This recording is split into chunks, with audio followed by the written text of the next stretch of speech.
Secret of law में आप सभी का स्वागत है। महाराज जी, आज एक प्रश्न आया है पारस जैन ग्वालियर से। वे पूछना चाहते हैं कि संलेखना क्या होती है, संलेखना क्यों ली जाती है और संलेखना किससे ली जाती है। कृपया संलेखना पर प्रकाश डालिए। नमोस्तु महाराज जी। सीक्रेट ऑफ लॉ में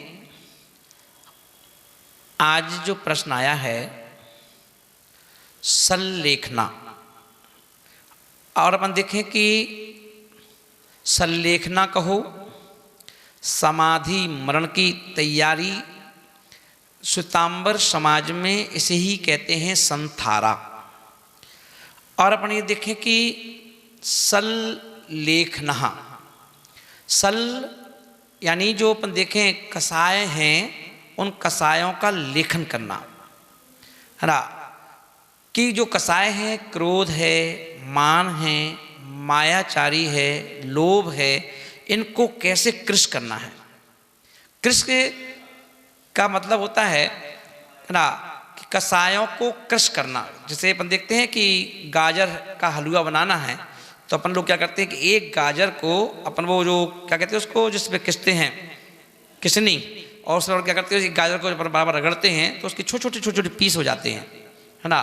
तो ऐसे ही जो हमारी कसायों की गाजर है, कसायों की मूली है, इनको है ना अपने परिणामों को निर्मल करके है ना नियम संयम व्रत धारण करके इन्हें किसना। कि ये जो अनादि काल से अनंत काल से जो इन्होंने जो कसाय हैं हमारी, इन्होंने मूली का रूप ले लिया है, गाजर का रूप ले लिया है, और मतलब एक उदाहरण के तौर पर, और ये बड़ी हो गई हैं। तो इन्हें हम कैसे कृश कृश करके और इनको हम अपने आत्मा से इनको अलग करें। क्योंकि जब तक ये अलग नहीं होंगी, जब तक हम हमारी आत्मा भगवान नहीं बन सकती। तो हमारा लक्ष्य है भगवान बनने का, है ना। क्योंकि संसार से छूटने का लक्ष्य है। संसार का जो बंधन है, जन्म मरण बुढ़ापा, जन्म मरण बुढ़ापा, इससे हमेशा के लिए हम छूटना चाहते हैं। तो अब हमें संसार में रस नहीं रहा, संसार में आनंद नहीं है। जब हमें ये बात समझ में आ जाती है तो फिर हमें संसार की सारी चीज़ें, हम संसार में रहते जरूर हैं पर हम संसार से उदासीन हो जाते हैं, उदासीन हो जाते हैं। और फिर हमें हमारी जो प्रीति है, संसार से भीति उत्पन्न हो जाती है। और अपनी आत्मा से जब हमें प्रीति उत्पन्न हो जाती है, तब हम जाकर के किसी गुरुदेव के चरणों में जाकर निवेदन करते हैं कि हे गुरुदेव, मैं संलेखना को धारण करना चाहता हूँ। क्योंकि गुरु ही हैं जो संलेखना देते हैं, और गुरु के पास जाकर के हम संलेखना लेते हैं तो गुरु भी, जो हर कोई महाराज हमें संलेखना देने के अधिकारी नहीं है, उन गुरु को भी ये नॉलेज होना चाहिए कि सामने वाले की आयु को पढ़ लो। इतना निमित्त होना चाहिए उनके पास कि वो, क्योंकि संलेखना होती है 12 वर्ष की। संलेखना होती है कि अगर आज की डेट में ले ली है तो 12 साल पूरे होते होते उनकी मृत्यु होना चाहिए, है ना। अगर मान लो 12 साल की संलेखना तो दे दी और उनकी आयु 13 साल तक चल गई, 14 साल तक चल गई, तो फिर 2 साल क्या करोगे? तो तुम्हारा वो गणित फेल हो गया।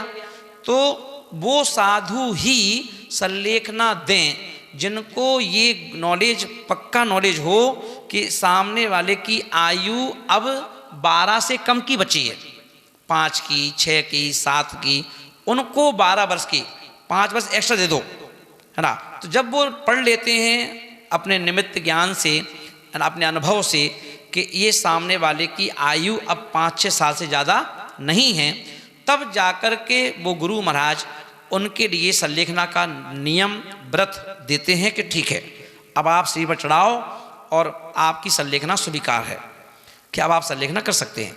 सब संलेखना का मतलब खाली नियम लेना तो है नहीं। तो संलेखना 12 वर्ष की होती है, तो 12 वर्ष में साधना करनी है। अब 12 वर्ष के विभाग बना दिए गए अलग अलग, है ना। तो 12 साल का पहले अपन देखेंगे, शुरू के 4 साल, फिर शुरू के 4 साल, जैसे 8 साल निकलेंगे, फिर उसके बाद 2 साल, फिर उसके बाद 1 साल, फिर उसके 6-6 महीने, फिर लास्ट में उत्कृष्ट समाधि की तरफ पहुंच गए। तो अब लोग क्या कहते हैं कि जब किसी की संथारा होती है, समाधि होती है, तो लोग कहते हैं कि ये समाधि मरण, वो मना, ये तो आत्महत्या जैसी हो रही है, ये तो सुसाइड जैसा हो रहा है, मारा जा रहा है। तो मारा नहीं जाता है। अपन देखेंगे कि जैसे डॉक्टर अस्पताल में मरीज रहता है तो वो मारते हैं क्या? ऑपरेशन करते हैं, कभी छेद कर देते हैं गले में, कभी पेट में छेद कर देते हैं, है ना। तो वो तो जीवन दान देने के लिए कर रहे हैं ना, है ना। और पूरा इलाज करते हैं, कभी वेंटिलेटर पे ले जाते हैं, कभी आईसीयू में ले जाते हैं, कभी जनरल में ले आते हैं, और फिर भी मरीज मर जाता है ना। तो अपन ये देखें कि आयु, मृत्यु से ना डॉक्टर बचा सकता है, मृत्यु से ना साधु बचा सकते हैं, मृत्यु से ना कोई मंत्र तंत्र बचा सकता है ना। क्यों? मृत्यु तो एक अटल है, एक अटल सत्य है। तो अपन देखेंगे कि जिस व्यक्ति की आयु, क्योंकि आयु तो निश्चित है, मरना तो सभी को है, हर जीव मरता है, चाहे संलेखना ले तो मरता है, संलेखना ना ले तो मरता है। तो संलेखना सहित मरने का नाम है मरण, समाधि मरण। तो उसमें साधु की संगति में, जैसे अपन देखें डॉक्टर की संगति में अस्पताल में मरण होता है, तो डॉक्टर की देखरेख में, है ना। तो अपन देखें वो ठीक करते करते कई बार मरीज मर जाते हैं। तो ऐसे ही साधुओं की संगति में 10 साधु, 20 साधु, 25 साधु, 50 साधु कि जब जितना बड़ा संघ हो, है ना, वो सारे साधुओं की संगति में एक उस जीव को खाने का, पीने का, उठने का, बैठने का, सुनाने का, है ना, सारा ध्यान रखा जाता है। और उन्हें मारा नहीं जा रहा है, उनके लिए पूरा ध्यान रखा जाता है। जितना ध्यान उनका घर में ही रखा जाएगा, इतना ध्यान उनका रखा जाता है। उनको टाइम से उनको भोजन देना, टाइम से उनको पानी देना, है ना, कब उनको लघु शंका जाना है, कब उनको शौच क्रिया के लिए जाना है, कब उनको बैठना है, कब उनको करवट लेना है, सारा ध्यान रखा जाता है। इतनी ज़्यादा सेवा की जाती है, जितनी सेवा तो उनकी घर में भी नहीं होती, है ना। तो ध्यान रखा जाता है। और क्रम से कि जैसे आज अपन देखें फुल डाइट लेते हैं, तो फुल डाइट में से, है ना, अपन देखें कि कुछ कभी देखें 4 साल नॉर्मल रूप से उनका त्याग करवा दी जाता है कि चलो भाई एक काम करो, 15 दिन हैं, 15 दिन में आज अष्टमी पड़ी है, 15 दिन में आज चतुर्दशी पड़ी है, तो आज आप एक काम करेंगे, एक आसन करेंगे। जो आप 2 टाइम खाते थे तो 15 दिन में एक दिन एक टाइम खा लो। तो ये व्रत तो हर समुदाय में चलते हैं, चाहे मुस्लिम हो, हिंदू हो, सिख हो, ये सब जगह होते हैं, है ना। तो नियम कर लेना, जैसे नियम पालन करना। कभी देख लिया अगर 6 रस होते हैं तो कभी दूध का त्याग कर दिया कि आज मैं दूध नहीं पीऊँगा, कभी मैं चाय नहीं पीऊँगा, कभी मैं, है ना, घी नहीं खाऊँगा, कभी मैं तेल नहीं खाऊँगा, कभी मैं नमक नहीं खाऊँगा, कभी मैं ये नहीं खाऊँगा। तो ये एक साइंस की अपेक्षा से भी सही है कि डॉक्टर भी कहता है कि आपको हफ्ते में एक छुट्टी देना चाहिए। एक रस, कोई भी खाने की जो चीज़ें हैं उनमें एक एक चीज़ का त्याग करना चाहिए, जो शरीर में, बॉडी में कभी कभी ज़्यादा हो जाती हैं, तो उनको उनका बैलेंस करने के लिए वो भी सही है।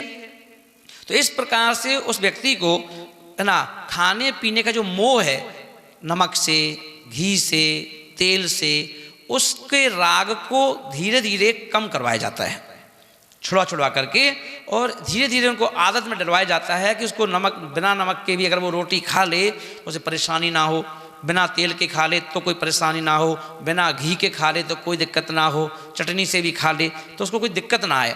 तो उसकी जो रोज़मर्रे की आदतें हैं, उन आदतों से उसको राग से हटाया जाता है कि ये ज़रूरी नहीं है कि घी के बिना मेरा पेट नहीं भर सकता है, या तेल के बिना मेरा पेट नहीं भर सकता है, या बिना नमक के मैं रोटी नहीं खा सकता हूँ, या बिना दूध के मैं नहीं रह सकता हूँ, या बिना चाय के मैं नहीं रह सकता हूँ। ये इन आदतों से उसको मुक्त कराया जाता है ना, धीरे धीरे। तो इसलिए 12 वर्ष हैं पूरे हमारे पास। तो इन 12 वर्षों में धीरे धीरे उसकी एक एक आदतों को, उठने की, बैठने की, जो एक्टिविटियाँ हैं पूरी दिन भर की, उन पर ध्यान दिया जाता है विशेष, एक प्रकार की ट्रेनिंग, है ना। ये ट्रेनिंग है। पहले इन चीज़ों से हटाया जाता है, फिर जब धीरे धीरे हटाते फिर अभी छोटे छोटे त्याग हैं, 4 साल नॉर्मल रूप से चलेंगे, फिर 4 साल के बाद थोड़ा सी साधना को और बढ़ाया जाएगा, 4 साल, फिर हो जाएंगे 8 साल, अब बचे 4 साल लास्ट के, 2 साल थोड़ा सा और बढ़ाया जाएगा, फिर ना तो हो गए पता 10 साल, अब बचे 2 साल, तो उसमें से 1 साल और थोड़ा सा बढ़ाया जाएगा, फिर बचे लास्ट के 1 साल, फिर पता चला कि थोड़ा सा और बढ़ाया जाएगा 6 महीने, फिर लास्ट के 6 महीने जो बचेंगे उसमें थोड़ा और बढ़ाया जाएगा। ऐसे उसको है ना खाने पीने से उसका मन को हटाया जाएगा, है ना, इस प्रकार से। और जब तक उसकी वो आयु का समय पूरा हो गया, जो उसकी आयु थी है ना, जो बची हुई थी कि जितने की 5 साल 10 साल, तो वो उसकी आयु पूरी हो गई, निकट हो जाती है, और वो धीरे से अपने के वो समय आया तो बड़े हंसी खुशी के साथ, अब ना उसको मरने का डर है, ना उसको परिवार को छोड़ने का डर है, ना उसको बीवी बच्चों को छोड़ने का डर है, अब वो प्रेम से आराम से हंसते मुस्कुराते हुए मंत्र उच्चारण करते करते और अपने प्राण छोड़ देता है। ये संलेखना कहलाती है। तो संलेखना इसीलिए आत्महत्या नहीं है, क्योंकि अपन देखो आत्महत्या किसे कहते हैं, जबरदस्ती किसी को फंदा लगाया जा रहा हो, किसी को जबरदस्ती खाने को नहीं दिया जा रहा हो, उसको भूखा रखा जा रहा हो कि नहीं मिलेगा तुम्हें, है ना, वो नहीं है। स्वेच्छा से जैसे व्यक्ति अपन देखें, लोग 8-8 दिन भोजन नहीं करते हैं, 10-10 दिन भोजन नहीं करते हैं, है ना, 15 दिन की समाधि लेके बैठते हैं, 15 दिन हम खाएंगे नहीं, जमीन के अंदर रहेंगे, कोई चला कैलाश पर्वत पे जाके बैठ गया, कोई जाके किसी गुफाओं में जाके बैठ गया और 10-10 दिन नहीं खाता है। अब लोग अपने देश के प्रधानमंत्री हैं, 9 दिन के लिए जब नवरात्रि आती है तो पूरे टोटल 9 दिन से पानी पीते हैं। अब पानी पीते तो वो जिंदा है कि नहीं है, पर वो साधना है। तो कितने साधक हैं, है ना, कि जो 10-10 दिन भोजन नहीं करते, है ना, पानी में निकाल लेते हैं। ये देखो हमारे पारस जिन्होंने प्रश्न पूछा है, ये हर साल 10 दिन पर्युषण पर्व में पूरे 10 दिन लगातार पानी की बूंद भी लेता है, पानी छोड़ो पानी की बूंद भी लेता है 10 दिन तक, और हर साल रहता कि नहीं लेता, तो अभी है कि नहीं, तो हष्टपुष्ट है कि नहीं, ताकत बहुत है ना। तो इसलिए समाधि का मतलब है धीरे धीरे हमें टोटल अपनी आत्मा से साक्षात्कार कराना, आत्मा की शक्ति की जो शक्ति है उससे पहचान कराना कि हमारी आत्मा में अनंत शक्ति है, अतुल्य बल है, उस बल से पहचान कराना, उसका नाम संलेखना है। और इसे खाने पीने से भी ध्यान हटाया जाता है, और जो हमारी कसाएं हैं कि जो हम बार बार में बिफर जाते हैं, क्रोध में उखड़ जाते हैं, उस क्रोध को धीरे भाई किस पे क्रोध कर रहे हो, क्यों क्रोध कर रहे हो, तो धीरे धीरे उसको शांत करवाना। जो मान आ जाता है, ईगो आ जाता है, उस ईगो को धीरे धीरे शांत करवाना, है ना, मायाचारी को शांत करवाना और लोभ कसाय को शांत करवाना। ऐसे हर परिणामों को भी निर्मल कराया जाता है ना। और जब सारे परिणाम भी निर्मल हो गए, सब कुछ निर्मल हो जाता है, तो क्या होता है, हमें फिर लगता है कि कुछ नहीं है ना, और एक धीरे से फिर वो एक निर्मल समाधि की तरफ हम बढ़ते हैं। निर्विकल्प, कोई विकल्प नहीं है, ना घर का, ना दुकान का, ना पैसे का, ना दौलत का, ना संसार का, कोई विकल्प नहीं है। वो स्थिति का लाने में जो क्षण अपन निकालते हैं, है ना, उसका नाम है समाधि मरण, संलेखना, है ना। और जब समय होते ही वह व्यक्ति अपने प्राण को छोड़ करके अपने अंतिम यात्रा में चला जाता है, तो हो जाती है संलेखना। तो हम लोग ध्यान रखें